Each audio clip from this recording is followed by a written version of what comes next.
Hello, everyone. We're just waiting for everybody to go into the Zoom room. Just give us one more minute for everybody to admit in.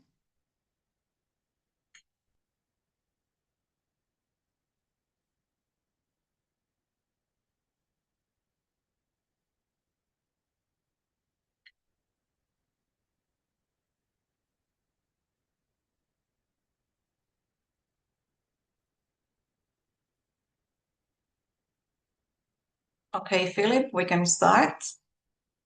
Yes, we can start, please. Okay.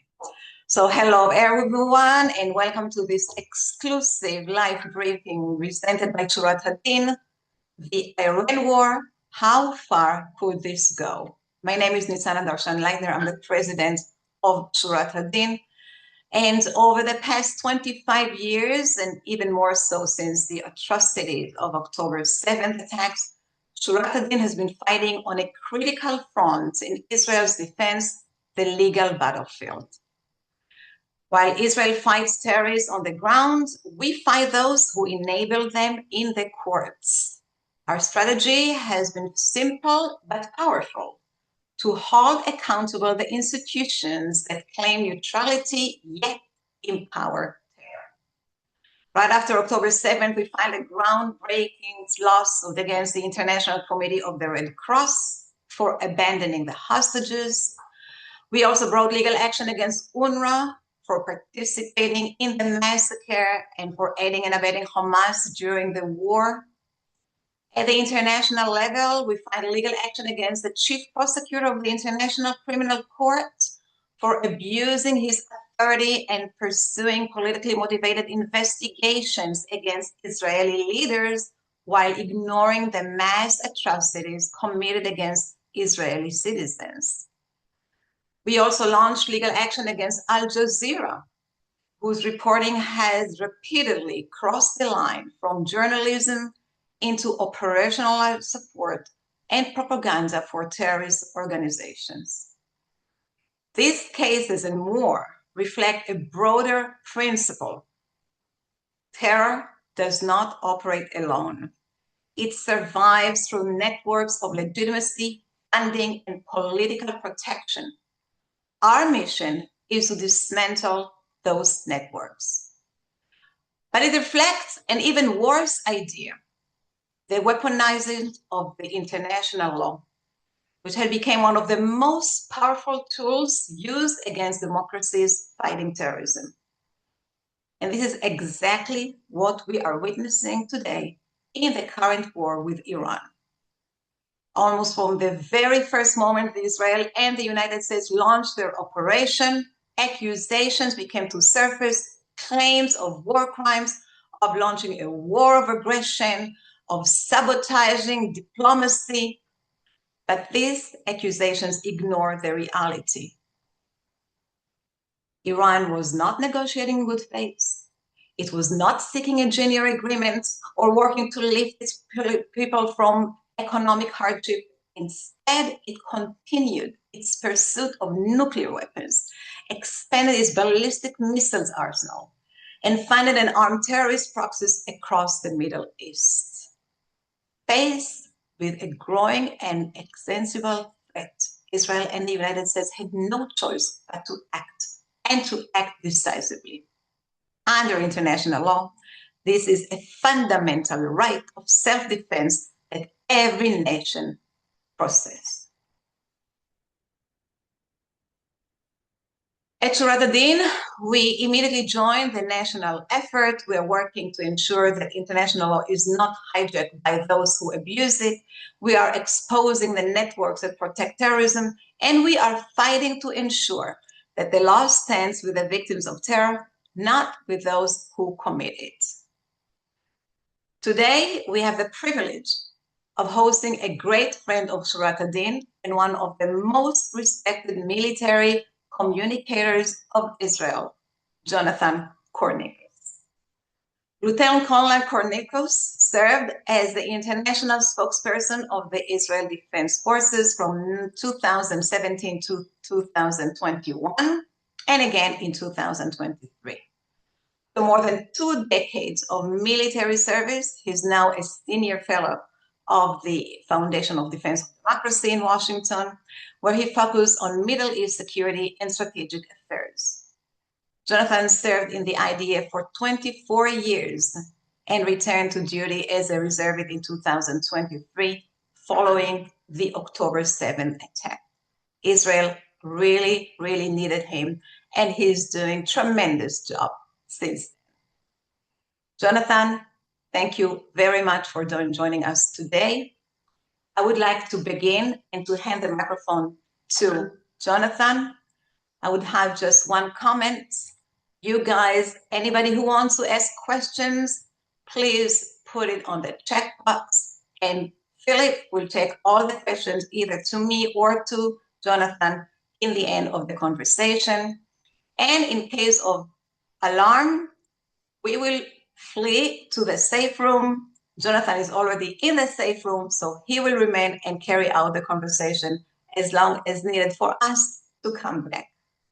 Ladies and gentlemen, Lieutenant Colonel Jonathan Conricus. Thank you very much, Nitzana. It's an honor to be here. And before we get started, I'll say that I am a big believer in the mission of Shurat HaDin. Ever since I was the IDF's international spokesperson, I think I encountered you and the very talented people you have at the organization many years ago. I think it was 2016 or 17. That's true.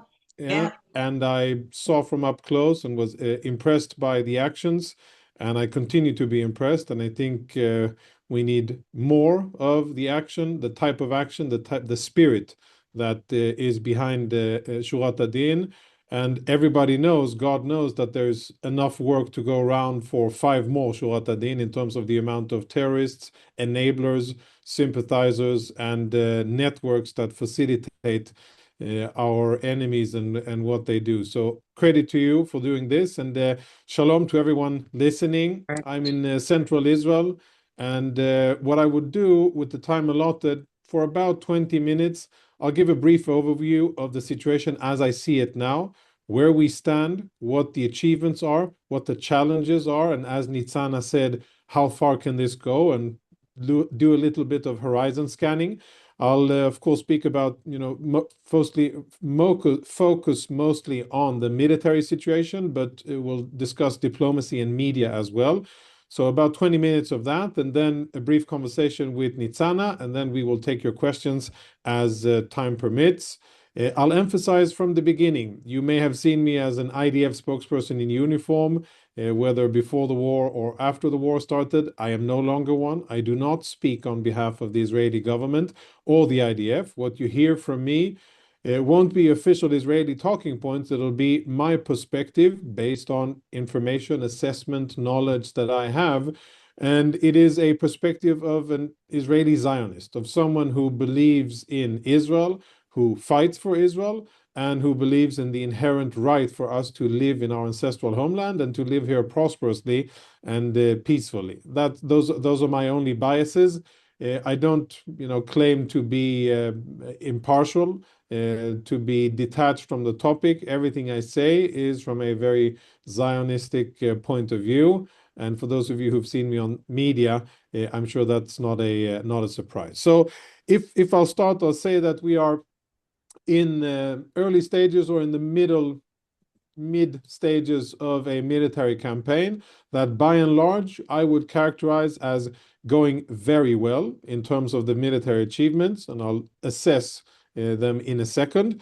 We are currently fighting on 2 fronts, active main fronts, obviously Iran, between 600 and 1,000 miles away, and Hezbollah just on our northern border with Lebanon.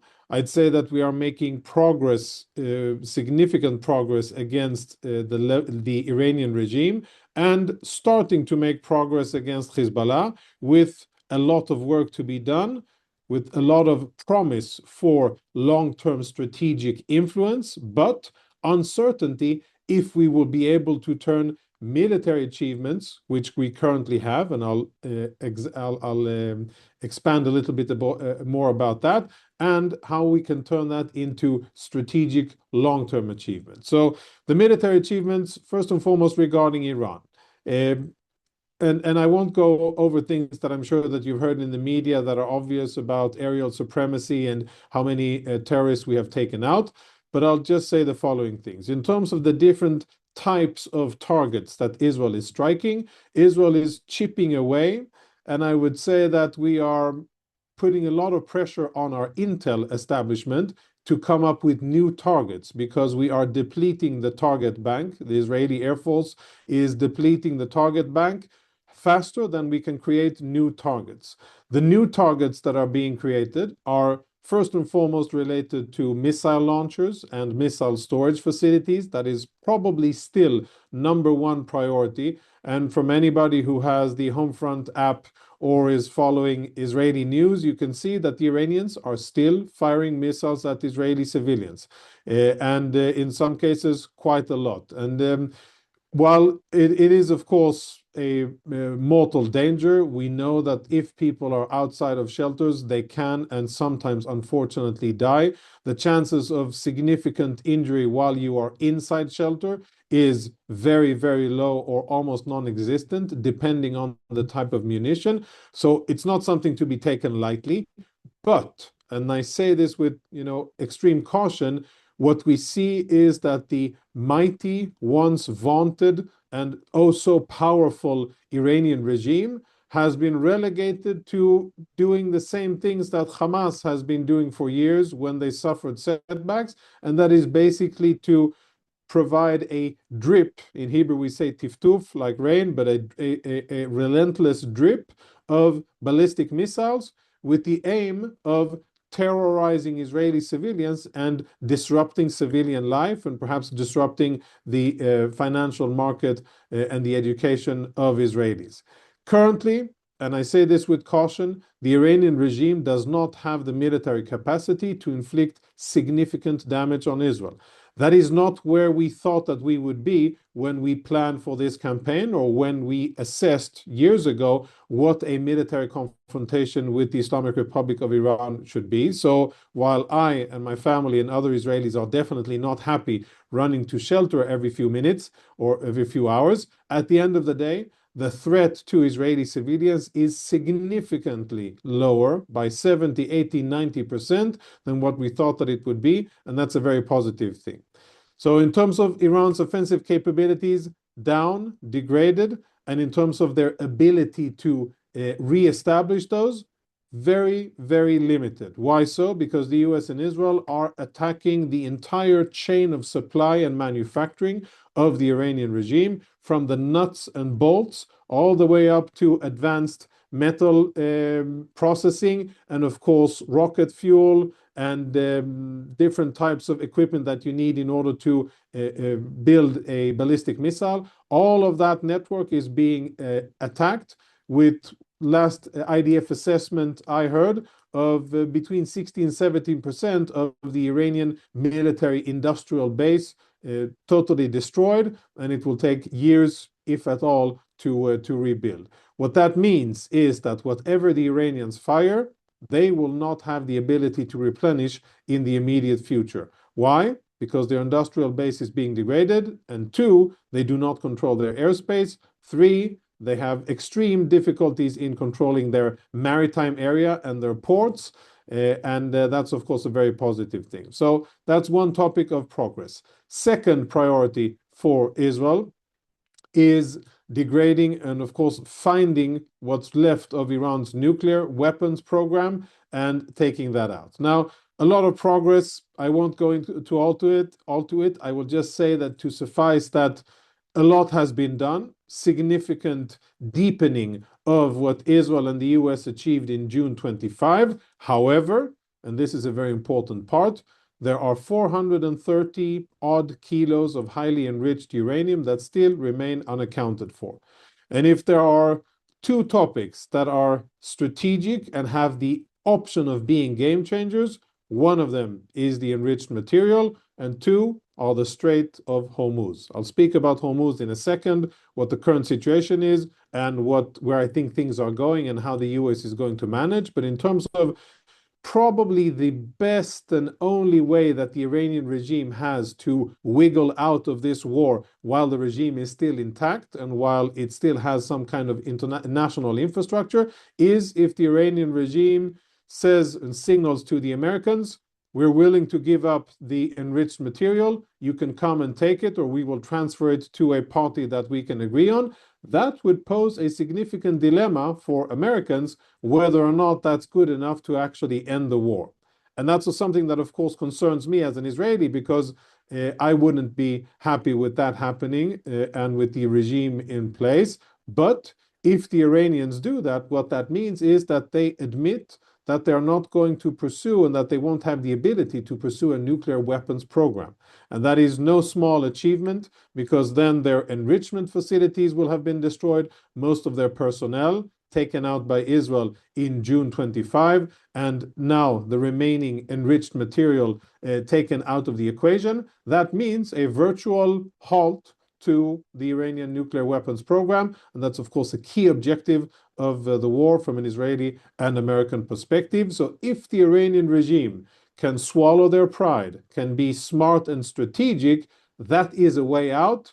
I'm betting on the Iranian regime's arrogance. I'm betting on them being so hard-necked and so arrogant about their future that they won't use that opportunity that currently exists. And if they take it, that'll be a serious gamble. The Strait of Hormuz. This is, from a military perspective, probably the most important tool and asset that the Iranians have left. I don't think that they have many weeks of military capacity to continue to affect the traffic there.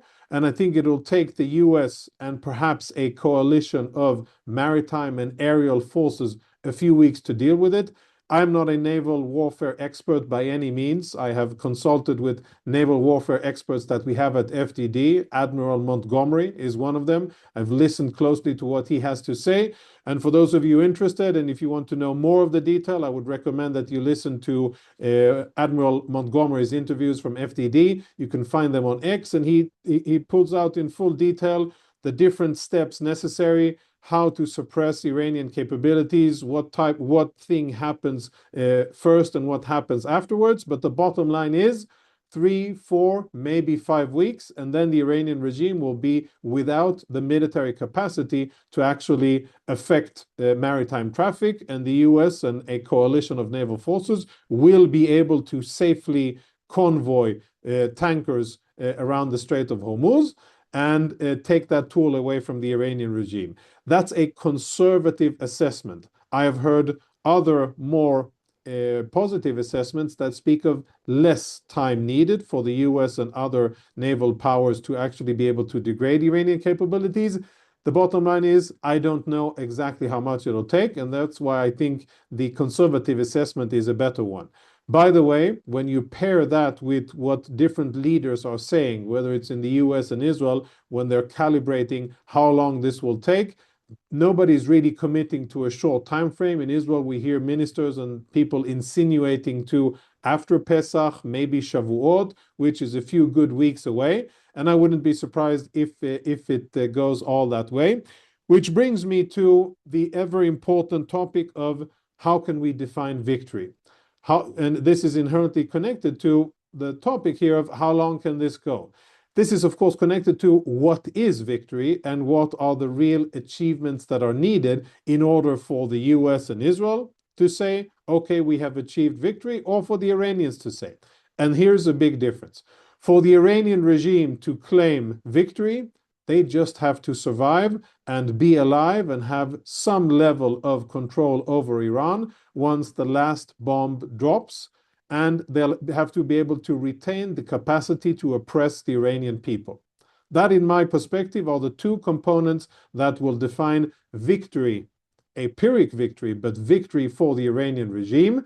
And they are not bound by logic. They are not bound by the fact that their entire nuclear weapons program will be in ruins, or that their ballistic missiles do not exist and the launchers have been taken out, or that their defense industry has been taken out.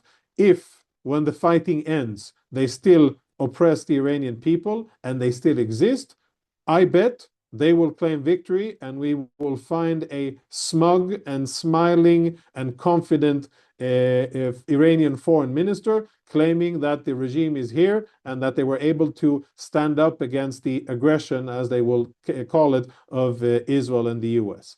From a US and Israeli perspective, things get more complex. We're already on a good way. We've made good progress in achieving very important goals, but there is a certain level, and in my mind, a bit too much, of unclarity of what we really want to achieve. Now, I'll be a bit annoying here, and I'll say that victory, there are military and political definitions of how you achieve victory against an enemy, what decisive victory means, and what defeat means. Defeat means that your enemy lacks the capacity or the will to resist your actions, and he surrenders politically and military to your dictates, and you chart the way future. That is not something that I think the Iranian regime is prone to doing from an ideological point of view.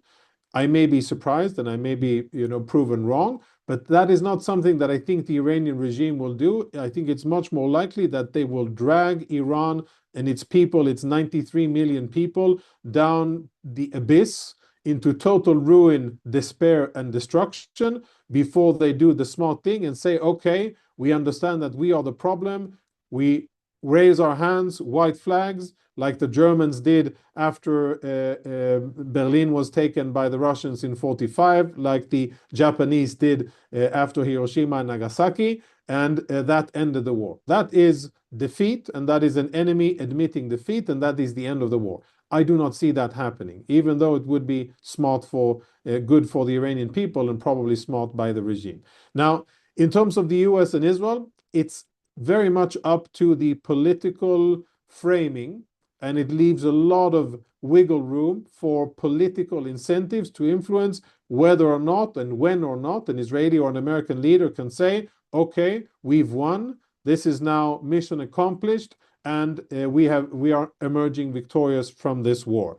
If you ask me, Hormuz and the enriched material are two key components, and if they are not obtained and secured by the US and Israel, it'll be difficult, even with a lot of political creativity, and we have two very creative political leaders, to claim that we have achieved victory against the Islamic Republic of Iran. So that's, I hope this isn't too complex. I'm trying to make it as straightforward and understandable as possible. A few other comments before we move into the conversation with Nitzana and then your questions. Hezbollah, the situation today in southern Lebanon is that Israel, for the first time in a year and a half, roughly, is maneuvering with two ground divisions, two combined arms, which is tanks, infantry, special forces, and artillery and logistics and engineering, are now maneuvering in southern Lebanon. They're still very close to the Israeli border. They haven't reached the Litani, and they're making slow and deliberate progress. I think they are prioritizing safety and protection of the troops at the account of speed, which I think is a very good consideration at this time. But there are Israeli troops maneuvering in southern Lebanon. Israel has called on the population of about 1.5 million Lebanese to evacuate southern Lebanon, basically until the Zaharani River, which is about 25 miles, roughly 40 kilometers from the border with Israel. That is a big chunk of Lebanon. Israel has called on the southern suburbs of, or southern neighborhoods of Beirut to be evacuated. And Israel is striking everywhere in Lebanon at will at military targets belonging to Hezbollah, with the objective of achieving military and political pressure on Hezbollah. degrading Hezbollah's capabilities. And as we can see, Hezbollah still has rocket capabilities. They still have command and control. They still have logistics. And I think one thing that is worrying, and my advice for Israeli leaders, whenever this war ends, please do not say that we have now significantly degraded our enemy and that we've delivered a decisive blow, because that is what Israeli leaders said after the ceasefire was achieved with Hezbollah a year and 2 months ago. Yet we see that Hezbollah rebuilt pretty quickly, and they're firing missiles at central Israel and a lot of rockets at northern Israel. So to wrap this up, we're in early or mid stages, in my assessment, of a military campaign that is going well. I'm very happy in terms of the relative low numbers of casualties in Israel, relatively few military, relatively few civilian. Of course, every civilian, every service member who is wounded or killed is a tragedy for Israel, and we try to minimize that. But relatively speaking to the challenges, I'm thankful that is the situation and not worse.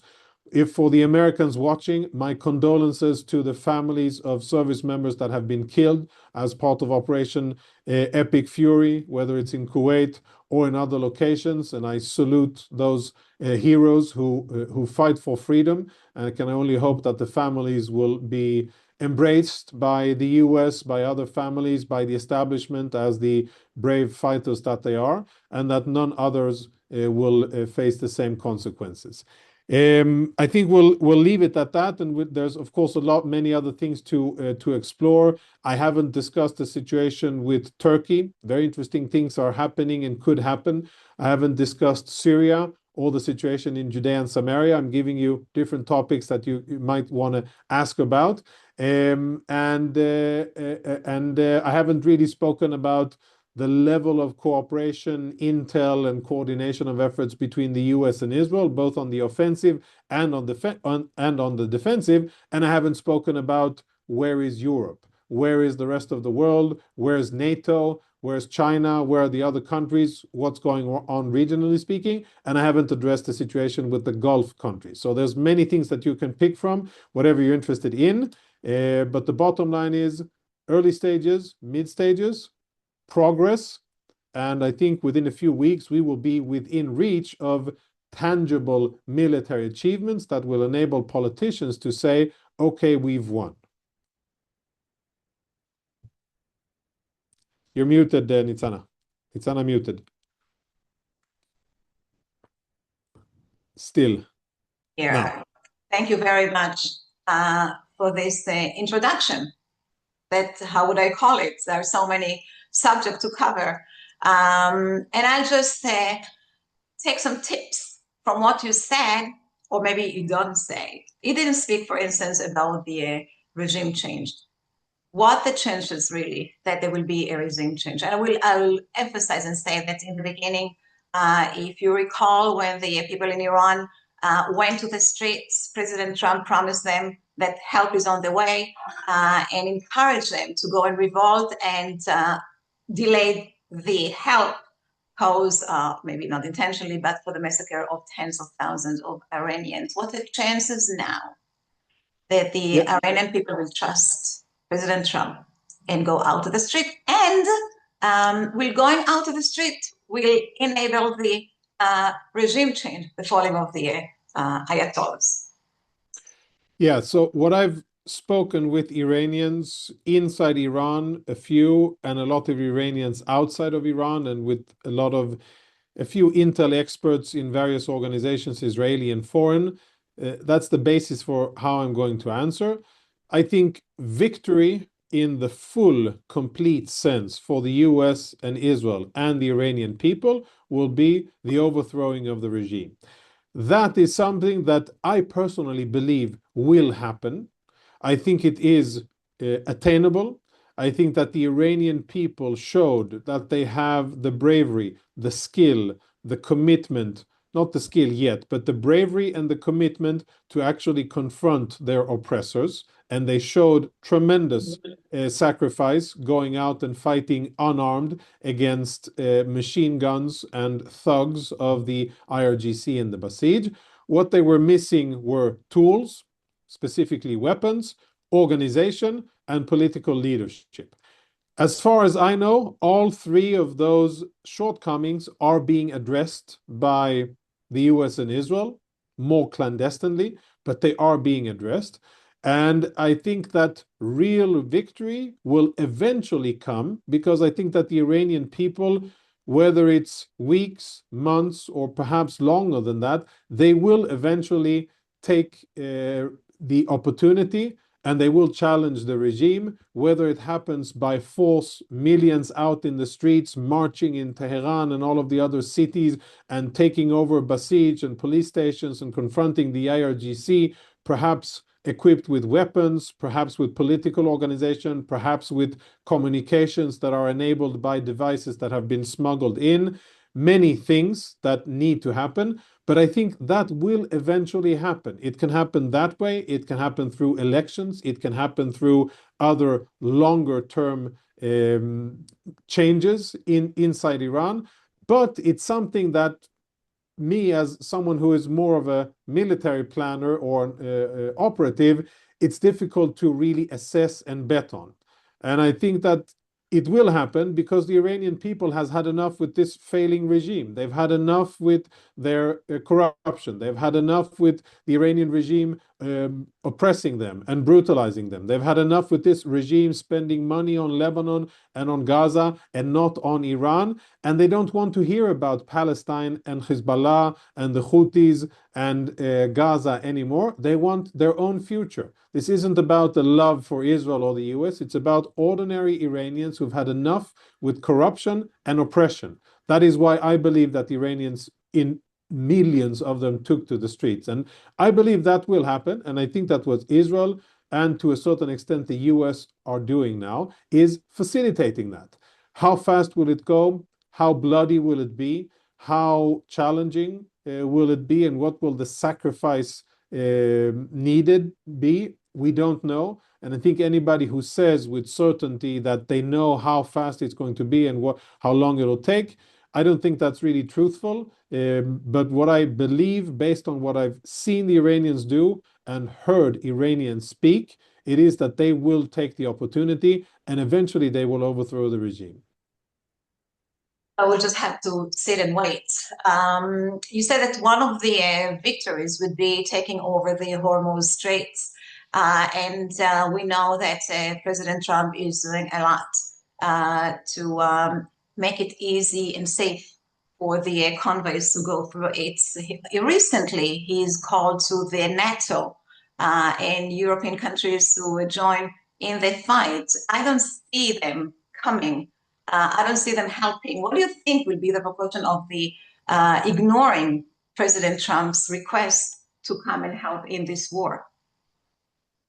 Yeah, I mean, a lot of people, journalists, editors, pundits, people at think tanks, politicians around the world, they have this odd weakness that they still underestimate the strategic capacity and creativity of this American president. I think they still undermine and they really don't assess correctly, underestimate his strategic acumen, his flexibility, his aggressiveness in pursuing the goals of the United States, and his creativity in using military and diplomatic and economic tools in order to get his way and get the interest of the US served in the best way. I think he's putting very important dilemmas for all of the countries that are part of NATO, especially the traditional allies of the US, UK, France, NATO, and others, who will be asked to deliver, to put their money and troops where their mouth has been-ish, even though half-heartedly. And I think that'll be really a basic requirement. And I think President Trump is doing very interesting diplomatic challenging of China by inviting them via a tweet to actually participate in the Maritime Alliance to open up the Strait of Hormuz. and placing a real significant dilemma. What's at scale here, what's at stake is money and control over oil. And China, as far as I understand, really need access to that waterway of oil. And if they stay out of it, they risk losing access to a lot of the oil that comes there, because eventually the US will take control over the Hormuz Strait, and the US will probably take control of a lot of oil assets as well. Whether that's internationally legal or no, I'll let legal experts debate that. But at the end of the day, I can clearly see that happening. I can see Kharj Island being commandeered by the US in order to hurt the Iranian regime, and the oil coming out of it, unless you're part of an American coalition, you're not getting any. And that'll be a challenge for a lot of consumers who have been used to getting oil on the cheap, evading sanctions by buying Iranian oil. But so, judging from what I've seen from President Trump when it came to the countries, the NATO countries' defense spending, and how forceful he was in getting those countries to honor their commitments and to do what they say and what they're obligated to do according to the agreements that they're part of, the defense spending as part of their GDP or national budget, I think President Trump is going to be pretty forceful about it, whether they want it or not, whether they agree with it or not, whether they like what the US is doing or not. And if not, he'll probably get very vindictive and use harsh economic tools in order to penalize those who don't. And I think the British have understood that, the French are understanding, and I think the Germans will understand as well. I don't know what the Spaniards are thinking about and what kind of populist pro-Hamas, pro-Iranian politics they're into, but I don't think it's going to end very well for this Spanish government. Yeah, I totally agree. I have one more last question, but do not answer it. Just keep it in mind. We're gonna move to the questions from the audience, but my question is, you are a very known military expert, but you're also media expert, and you've been spokesman for not during the war, but in general in favor of Israel. My concern is with the people that are calling and urging to stop this war, or even saying that was a war crime or a violation of international law to launch this war. I can mention only the recent quote from Tucker Carlson saying that whoever commanded this war should be jailed. Keep this in mind. I would like your reaction in one of your answers. How do you deal with people like this? Philip, your stage. Okay, thank you very much. Good evening. We do have quite a bit of questions from the crowd, so we will try our best to answer as many as we can. The first question is from Ed Rothberg. There are so many conflicting reports coming out about the war. How do we decide which ones to believe? Jonathan. Yeah, that is a big challenge, Ed. I feel your frustration. It's something that I face as well. It's drinking from a fire hose, and many times the water in the fire hose is contaminated, and it's not even water, but it looks like water, and it can be fake. So caution and skepticism are needed, and they are very important now more so than ever. That's one. Two, I rely on very few sources of information that I've found trustworthy over time. I will do some shameless advertising here for FDD, the Foundation for Defense of Democracies, where I'm a senior fellow for the last 2.5 years. A tremendous, exceptional group of people that are analysts, and of course, people with very big brains and very high work ethic. If you want updated analysis on what's going on in the war, that is definitely a place where I would look for information. FDD.org, on X, on our various platforms. We have Iranians, we have Americans, we have Lebanese, Syrians, Turks, of course, Israelis, and most importantly, Americans, who all analyze based on their linguistic skills and their experience and their access to information, public knowledge, but also classified information that they have access to. So I would recommend that. I would use a lot of caution in online sources and treat everything with a very high dose of skepticism, especially if it's interesting, especially if it's against Israel or against the US president. And news-wise, I've found in terms of American networks, I don't know if this is what you're asking, but I'll venture this anyhow. I do interviews on a lot of networks and engage with a lot of news organizations. There's one TV station in the US that I have very high regards for, and that's News Nation. They are, to me, very bipartisan and pretty straight down the line. They don't curry favor with this administration or with others, and I think they have a very diverse and broad talent pool that I can recommend. So if you don't know them already, and if you don't consume their content already, I could recommend doing that.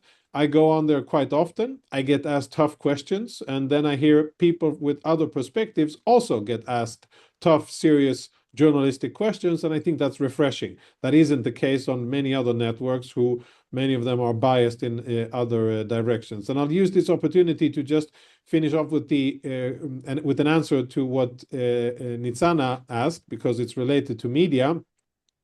I think the person who is going to sit in jail not so soon is going to be Tucker, not President Trump or Prime Minister Netanyahu.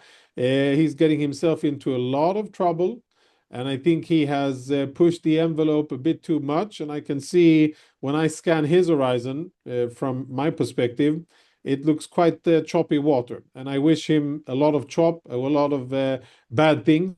I think he is an agent of chaos, of a mega spreader of anti-Semitism, of fake news, someone who supports directly or indirectly terrorism, someone who enables Muslim Brotherhood rhetoric, and a lot of very erosive things in the West. So, and I think he's getting himself into quite a lot of trouble with this US administration. And that usually doesn't end well when you challenge this American president. So if anybody's going to sit in jail, my money would be on him.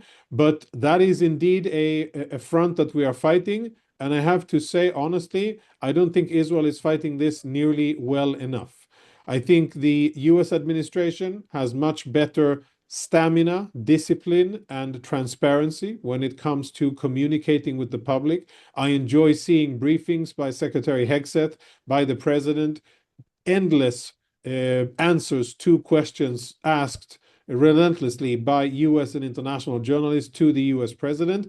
And I would want to see similar things from the Israeli leadership, chief of staff and prime minister, maybe not so much the defense minister, but chief of staff and prime minister, daily briefings or every day, every other day, engaging with what the Iranians are saying, what Israelis are hearing, placating the needs or supplying information to the Israeli public for them to understand where we are and what's in store, and of course dealing with the mountains of hostile, biased information against us. I'll tell you something, it's quite absurd. Israel, the IDF, is maneuvering in Lebanon, and IDF in terms of outreach, still very low capacity, and Israel in general not dominating the airwaves, even though we're launching significant military operations against Hezbollah in Lebanon. And what that means is that others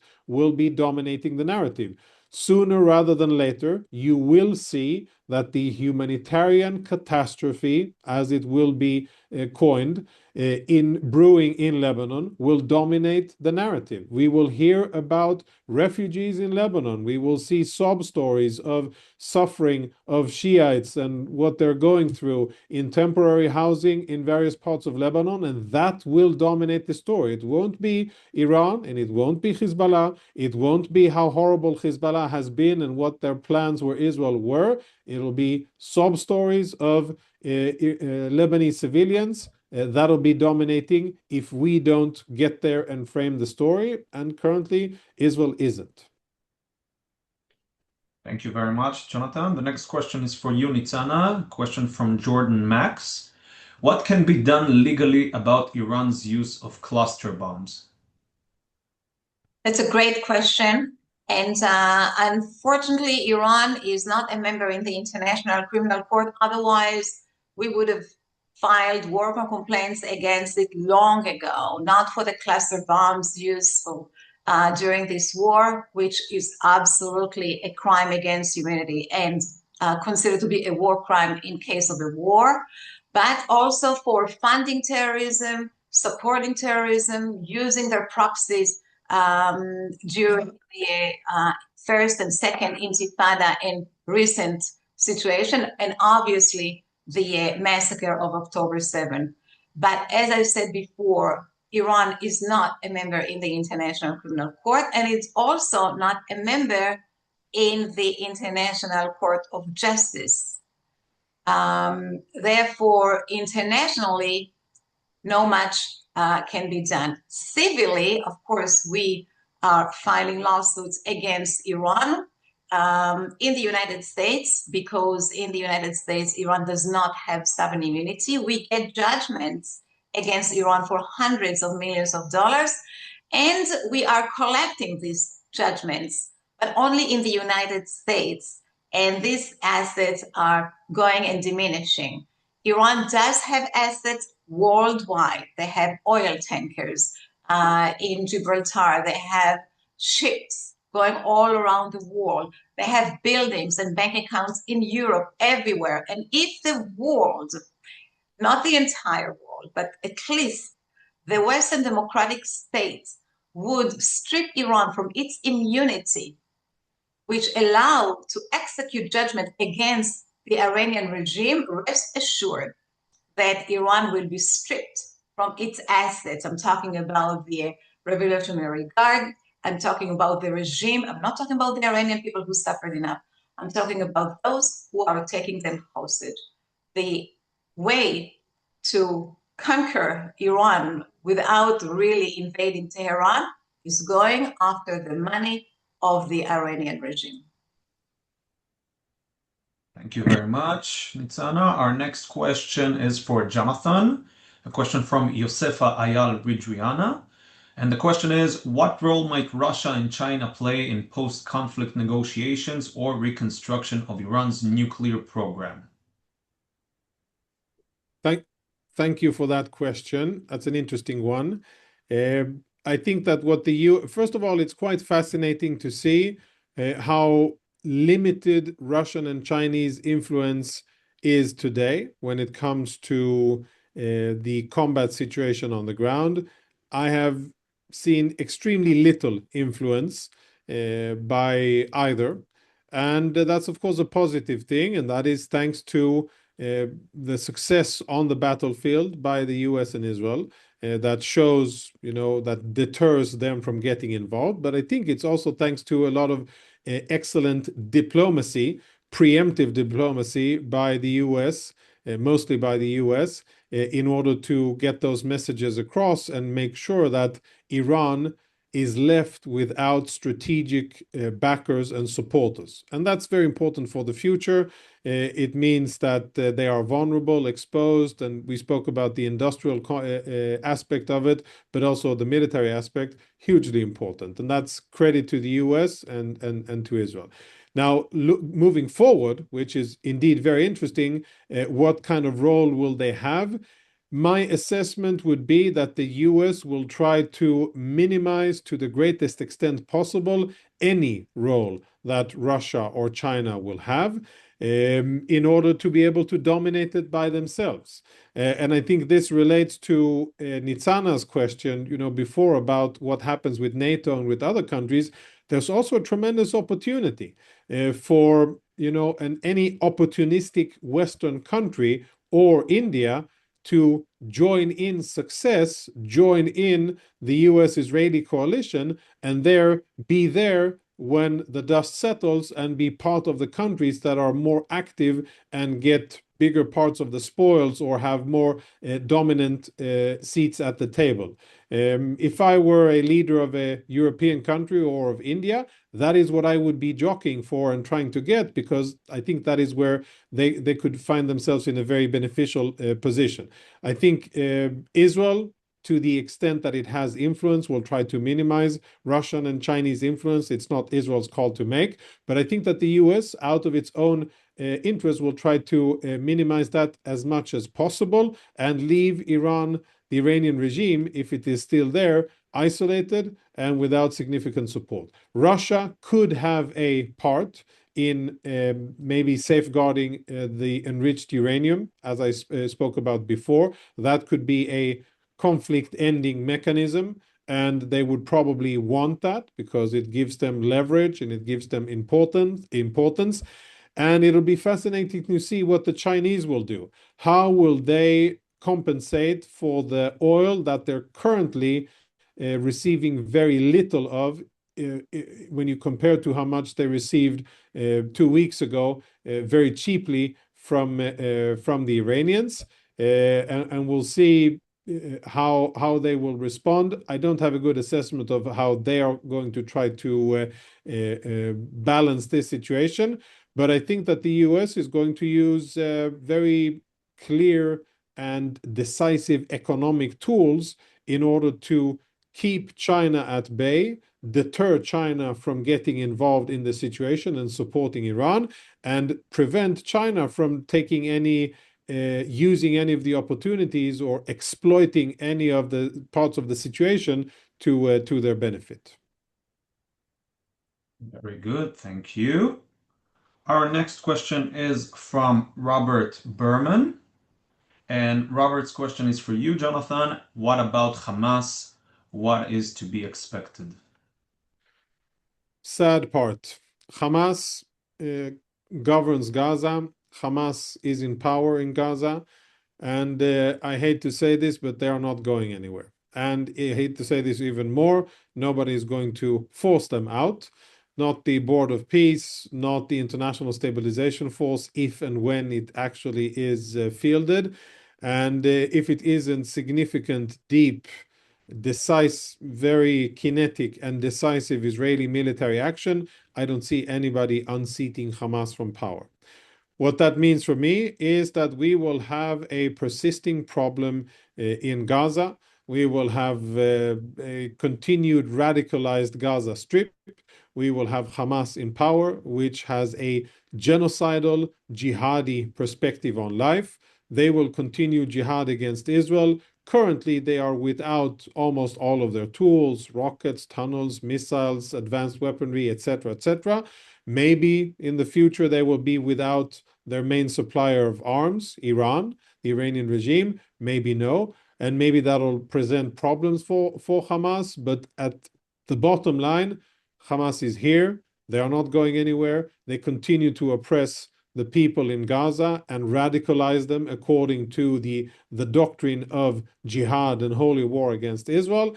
And therefore, my very pessimistic assessment is that we are looking at continued fighting that maybe in a few years will, for the coming few years, will have relative quiet because they don't have the means to fight, but eventually we will have to fight them again and finish Hamas as an organization, as a political force, and as the sovereign oppressor of Gaza. Before we do that, they will still be around and they will still dream of destroying Israel, killing all the Jews, and establishing their little caliphate in what they call Palestine.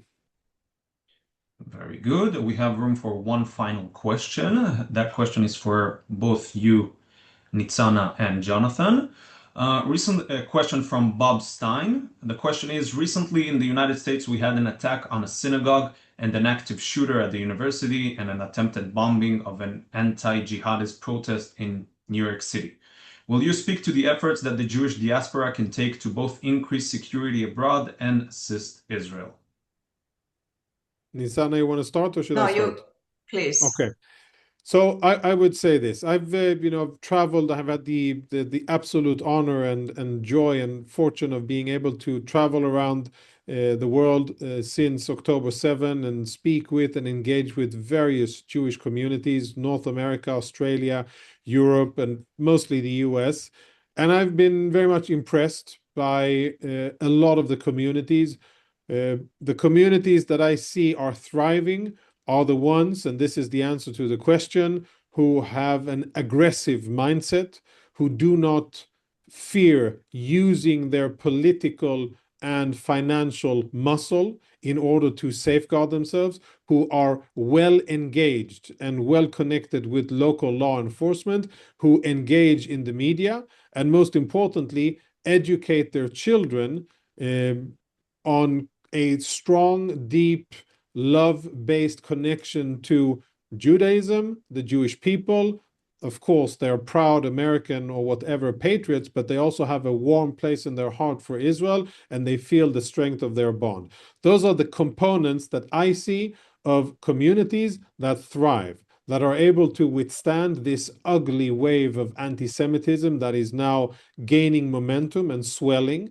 But what I see as the best way, where I see the communities that are the most peaceful and happy, are the ones that are postured in such a way with law enforcement, education, outreach, media that deter anti-Semites and detractors and jihadists and nutcases from even trying.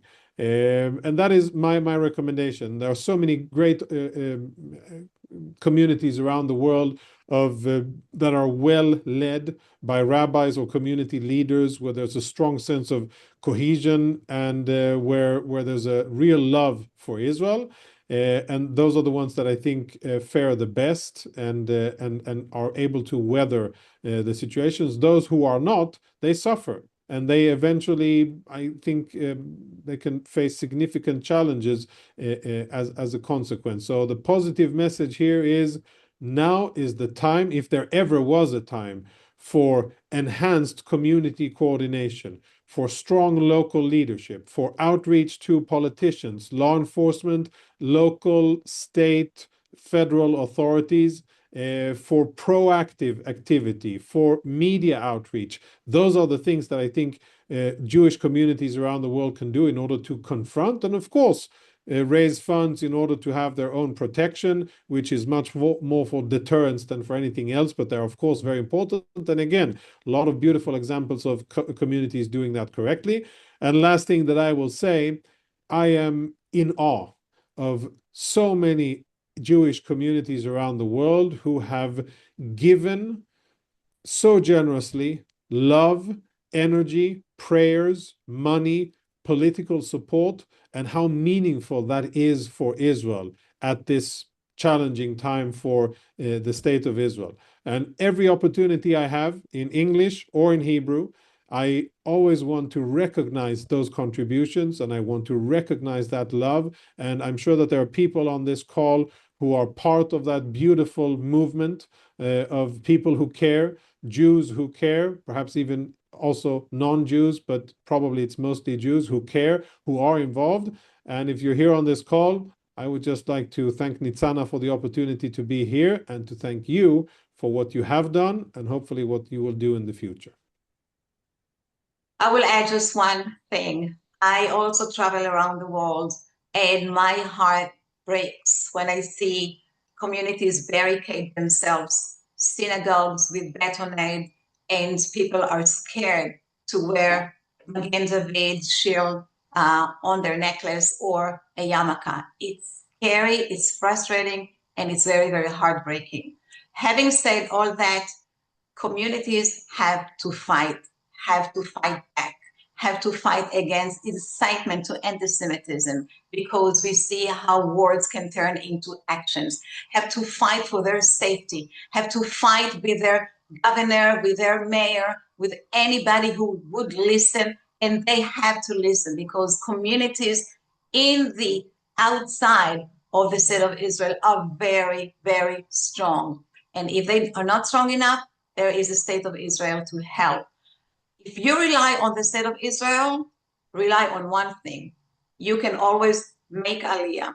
That's the safest thing for you to do right now. But if you don't, and if you remain in your places, don't hide your identity. Don't be shy about your Judaism. Be proud. I'll end with a story that I heard after the Bondi attack of a mother. It was right before Hanukkah. And the mother decided not to light the menorah on Hanukkah because she was afraid from being attacked. It was right after the Bondi Beach attack in Australia. And the neighbor came by and saw that there was no menorah. And the daughter of the neighbor came to her mother and told her, "Mom, did you see? The neighbors did not like the menorah. They did not like the menorah. What happened?" And the neighbor came to the mother and told her, "Why didn't you light the menorah?" My daughter is asking why it's still not on. And at that moment, this Jewish woman from Australia, after Bondi attack, said, "I'm not going to be hiding my identity. I'm not going to be afraid. I'm a Jew. I'm a proud Jew. And this is what I will continue to do. And this is what I encourage you all. We encourage you all to do. We are a proud nation. We are the people of Israel. We are the eternity people. We are here to stay until forever." Thank you very much. Appreciate you joining us, and see you again in our next briefing. Shalom.